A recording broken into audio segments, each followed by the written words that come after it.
5 habits that are killing your energy. Let's get started.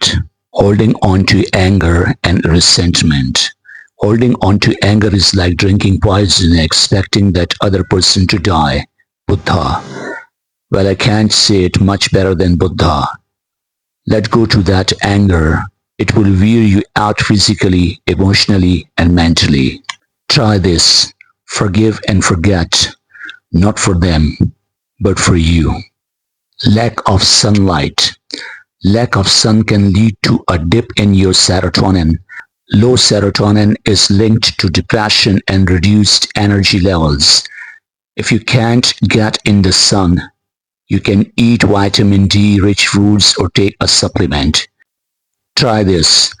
Every morning for the next week, go for a 10-minute walk outside. Shitty sleep routine. I'll beat this horse until my arm falls off. Sleep is critical to living a good life. Never sacrifice your sleep, even for the grind.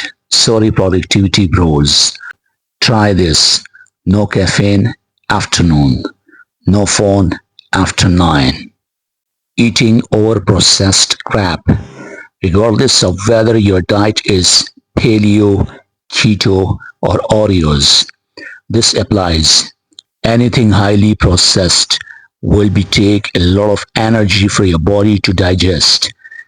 Skip the takeout if you want to feel energized. Try this. Eat single ingredient foods with fewer processing steps. Dear friends, don't forget to subscribe to our YouTube channel. May God bless all of you. Amen.